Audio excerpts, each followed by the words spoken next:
Get up, old man. The words struck harder than the open palm that followed. The slap echoed through the small diner, snapping every head in the room toward the corner booth where an 81-year-old man sat motionless, a fork suspended in midair, trembling. His cheek burned red. A piece of toast fell from his plate, landing face down in syrup.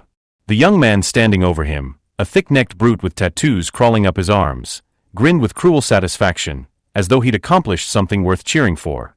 The room froze in disbelief. Forks hovered midair. A waitress at the counter pressed a hand to her mouth, her eyes wide. The only sound was the hum of the old ceiling fan and the crackle of bacon on the griddle.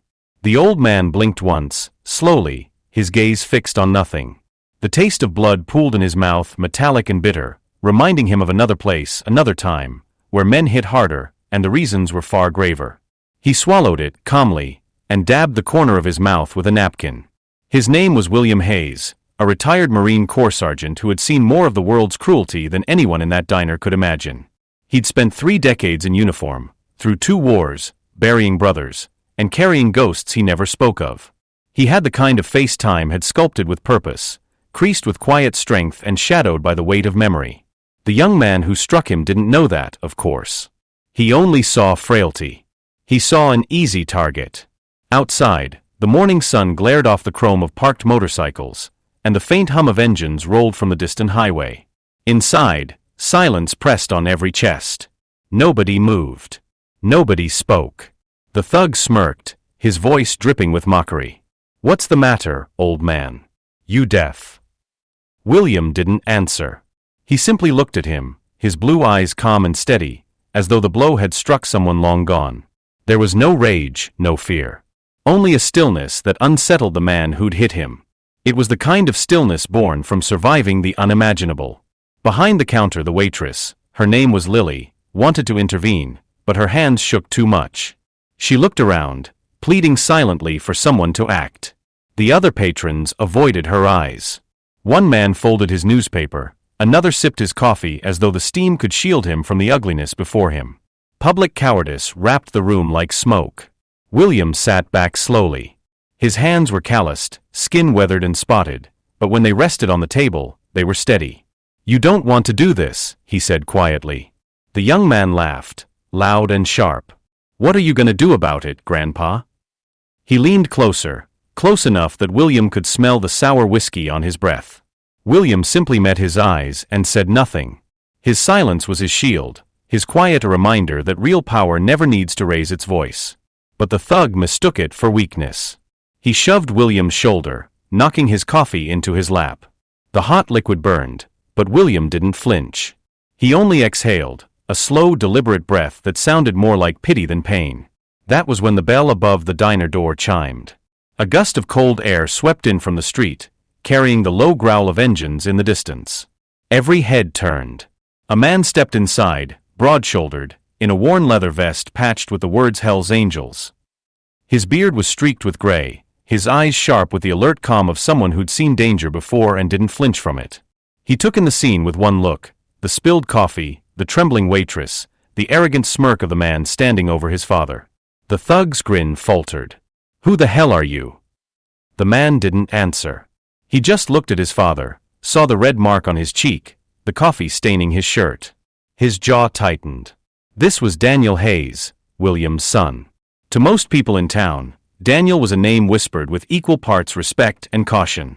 A man who'd earned his patch with blood and loyalty, a man who lived by a code even most outlaws honored. He'd come to have breakfast with his father, as he did every Sunday. Today, he was 10 minutes late. 10 minutes too late. He walked forward slowly, his boots heavy on the linoleum floor. The thug's friends, 3 of them, all younger, rose from their booth. They exchanged glances that flickered between false confidence and growing doubt. Daniel stopped a few feet from the table. He didn't raise his voice. He didn't threaten. He didn't need to. "Did you hit my father?" His words came out low, steady, and controlled, like the weight behind a pulled trigger. The thug tried to laugh it off, but the sound died in his throat. "Hey, I didn't know he was. That's not what I asked." The diner felt smaller now, as though the air itself had thickened. Daniel's brothers, 4 bikers in the same patch, appeared outside the window, parking their Harleys in a perfect line. The engines idled like a distant heartbeat. People inside whispered, but no one dared move. William looked up at his son, calm as ever. His eyes carried a warning. Don't. He'd seen enough fights in his life to know violence rarely solved what pride started. But this was different. This was about respect. And Daniel had grown up on lessons that his father never had to repeat twice. Daniel looked back at the thug, his face unreadable. "My father's an 81-year-old Marine," he said. "He's fought men who didn't walk away. You hit him for what? For sitting in your booth." The thug shifted, his bravado crumbling.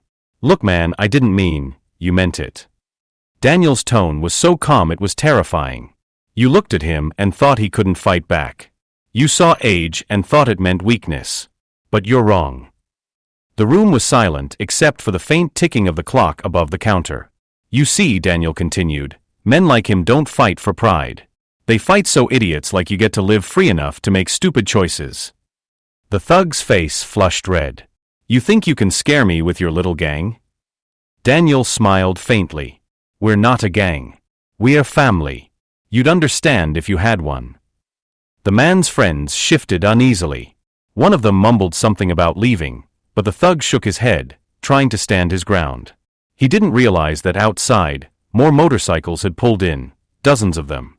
The low thunder of engines filled the parking lot, a silent wall of loyalty and consequence. Every biker who stepped off his Harley wore the same patch. The same brotherhood. Inside, William remained seated, still quiet, still composed. He had no desire for revenge. But deep inside, something ached, not from the slap, but from the memory it stirred. The last time someone had struck him, he was 22, bleeding in a foreign desert, holding a radio to call in air support for a squad that wouldn't make it home. He remembered the smell of sand, the sound of helicopters, and the faces of young men who'd called him Sarge with trust in their eyes. That was the day he learned that silence could speak louder than shouting, that calm could disarm chaos. Now, watching his son stand between him and another fight, that same lesson pulsed quietly in his heart. He wanted to stop him. But Daniel's expression carried something sacred, a kind of reverence for the man who had raised him. "Dad," Daniel said softly, "you taught me to never raise my voice when the truth can stand on its own." He turned to the thug. "The truth is simple. You're going to apologize. Right now. Not because you're scared, but because it's right." The thug hesitated. His pride teetered on a fragile edge.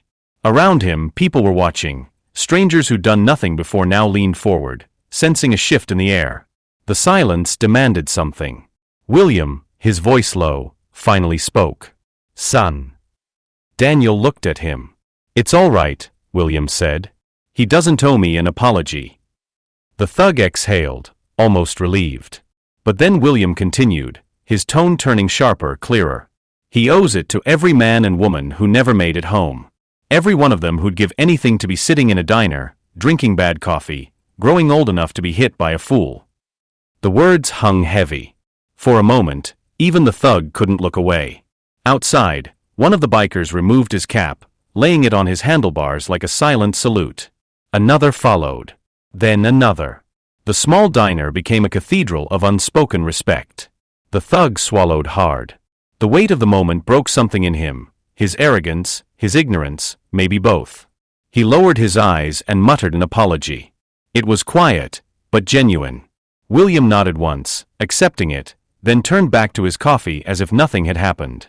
Daniel said nothing more. He placed a hand on his father's shoulder, a gesture of pride, of gratitude, and walked toward the door. The rest of the Hell's Angels followed him out, their presence fading with the distant rumble of engines returning to the road. Inside, the silence remained. The waitress wiped her eyes, setting down a fresh cup of coffee in front of William. "On the house," she whispered. William smiled faintly, the lines on his face softening. "Thank you," he said, his voice gentle. He lifted the cup, took a slow sip, and stared out the window. He watched his son disappear down the street, leading the line of bikes like a convoy of ghosts. The pride in his chest hurt in the best possible way. Around him, the diner slowly came back to life. People resumed their meals, but the air was different, thicker, humbler. The thug and his friends sat quietly, eyes lowered, their laughter gone. The waitress refilled cups in silence, every movement delicate, as though afraid to break the fragile peace that had replaced the violence. William looked at the clock. 10 minutes late, he thought again, and smiled. He thought of all the years he'd told his son that respect wasn't something you demanded, it was something you carried quietly, in the way you treated others. He thought of the times he'd failed, the times he'd succeeded, and how the measure of a man wasn't in the strength of his hands, but the steadiness of his heart. Later, when Daniel returned to the diner alone, long after the crowd had gone and the sun had set, he found his father still sitting in the same booth. "You didn't have to do that," William said without looking up. Daniel sat across from him, resting his elbows on the table. "Yeah, I did. Not for you, for me. For what you taught me." William studied him for a moment, then nodded. "You handled it better than I would have at your age."